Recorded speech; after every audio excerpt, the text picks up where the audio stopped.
ചുട്ടുപൊള്ളുന്ന വേനൽക്കാലം, കടുത്ത വെയിൽ, ഇതിൻ്റെ ഇടയിലാണെങ്കിൽ പൈപ്പിന് മൊത്തത്തിൽ എന്തോ കാര്യമായിട്ടൊരു പണി കിട്ടിയിട്ടുണ്ടെന്ന് മനസ്സിലായി. അങ്ങനെ ഞങ്ങൾ കുടിക്കാനും കുളിക്കാനും ഒന്നും വെള്ളമില്ലാത്ത അവസ്ഥയെ മറികടക്കാൻ ഇതാ കിണറ്റിൽ നിന്ന് വെള്ളം കോരി. അങ്ങനെ കിണറ്റിൽ നിന്ന് ചടപടാന്ന് കപ്പിയും കയറും ഒക്കെ ഇട്ട് നല്ല സൂപ്പറായിട്ടാണ് വെള്ളം കടകടാന്ന് അങ്ങനെ കോരിയെടുക്കുന്നത്.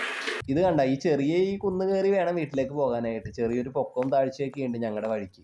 നമ്മുടെ വീടുകളിൽ, നമുക്ക് ചുറ്റുമുള്ള വീടുകളിൽ, എല്ലാ വീടുകളിലും പൈപ്പ് വെള്ളമാണ് കൂടുതൽ ഉപയോഗിക്കുന്നത്. 2-3 ദിവസത്തിലേറെ വെള്ളമില്ലാത്തൊരു അവസ്ഥ എന്ന് പറഞ്ഞു കഴിഞ്ഞാൽ അത് ഭയങ്കര ഭീകരം തന്നെയാണ്. വിരലിൽ എണ്ണാവുന്ന വീടുകളിൽ മാത്രമേ ഉള്ളൂ കിണറുകൾ. നമ്മൾ 2-3 തവണ ആയിട്ട് ഇങ്ങനെ ബക്കറ്റുകളിൽ ഇങ്ങനെ തൂക്കി വെള്ളം കൊണ്ടുവന്നിട്ടുണ്ടായിരുന്നു. ഇത് ലാസ്റ്റ് ബക്കറ്റായിട്ട് നമ്മൾ പോന്നപ്പോൾ നമ്മുടെ കൂടെ ആർജിക്കുട്ടിനും കൂടിയാണ്.